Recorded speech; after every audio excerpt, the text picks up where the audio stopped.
Twelfth ए students ध्यान दें, आपका जो सरफेस केमिस्ट्री है वो ए बी सी में डिवाइड है। तो ए था एडजॉर्प्शन, बी था कैटालिसिस और सी आपका कोलैप्स है। तो यहाँ पर स्टूडेंट्स हम लोग सेक्शन बी में पहुँच गए हैं कैटालिसिस में।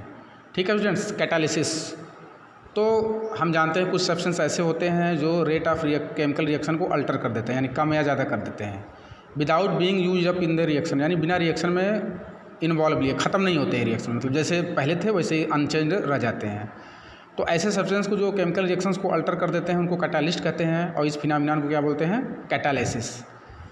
तो डिफिनीशन कैटालिसिस हेडिंग डालेंगे आप लोग स्टूडेंट्स और फिर डिफिनीशन से यहाँ तक आप लिखेंगे जो ये लगा हुआ है tick. The substance which alters the rate of a chemical reaction without being used up in the reaction is called a catalyst and the phenomena is term as catalysis. ठीक है स्टूडेंट्स, अब आपका आ जाता है positive and negative catalysis. Depending upon the nature of catalysis can be classified as positive catalysis and negative catalysis. Positive catalysis किसे बोलेंगे students, जो रेट ऑफ रिएक्शन को क्या करेगा, इंक्रीज कराएगा। ऐसे कैटालिस्ट को हम बोलेंगे पॉजिटिव कैटालिस्ट। एग्जांपल, ये अमोनिया नाइट्रोजन और हाइड्रोजन से अमोनिया का बनना, तो इसमें प्लेटिनम पॉजिटिव कैटालिस्ट है। उसी तरीके से सल्फर डाइऑक्साइड से ऑक्सीजन सल्फर डाइऑक्साइड बनना, ये वेनेडियम पेंटाऑक्साइड यूज़ कर रहे हैं, तो ये स्टूडेंट्स पॉजिटिव कैटालिसिस है। उसी तरीके से डिकम्पोजिशन ऑफ KClO3, इससे हम डिकम्पोज करा के स्टूडेंट्स ऑक्सीजन बनाते हैं।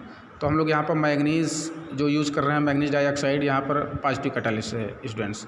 उसी तरीके से स्टूडेंट्स नेगेटिव कैटालिसिस किसे बोलेंगे, that catalyst which decreases the rate of chemical reaction is called negative catalyst and process is called negative catalysis. Example इसमें क्या है students, the oxidation of chloroform by air is retarded in the presence of ethyl alcohol, here ethyl alcohol act as negative catalysis.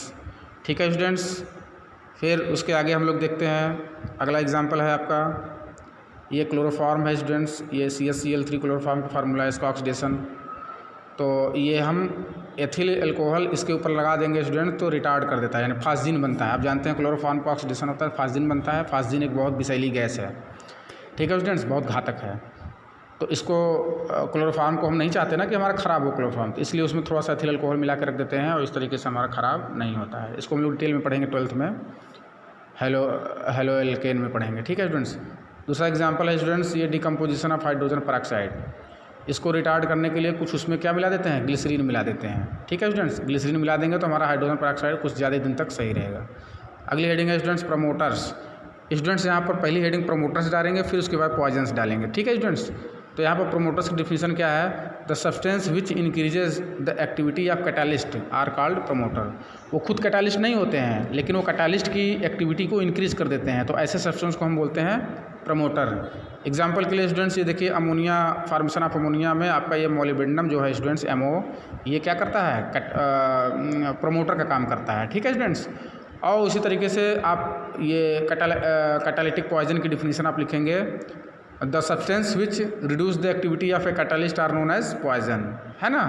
इसमें आप लिखेंगे students example में कि arsenic के जो कंपाउंड होते हैं वो पॉइजन का काम करते हैं कैटालिस्ट के लिए। ठीक है स्टूडेंट्स, किसके कंपाउंड, आर्सेनिक और आर्सेनिक के कंपाउंड। ठीक है स्टूडेंट्स, अगली हेडिंग आ जाती है स्टूडेंट टाइप्स ऑफ कैटालिसिस। तो catalysis according to physical state of reactants and the catalyst, depending upon the physical state of reactants and the catalyst, catalysis can broadly be classified into following two categories। एक हो गया students homogeneous catalysis, दूसरा हो जाएगा heterogeneous catalysis. ठीक है students, जब reactant और कैटालिस्ट दोनों की सेम फेज होगी स्टूडेंट्स, जैसे वो भी गैस है और रिएक्टेंट भी गैस है और आपका कैटालिस्ट भी गैस है, तो इसको हम बोलेंगे होमोजीनियस कैटालिसिस। और जब when reactants and catalyst are present in different phase, then this type of catalysis is called heterogeneous catalysis।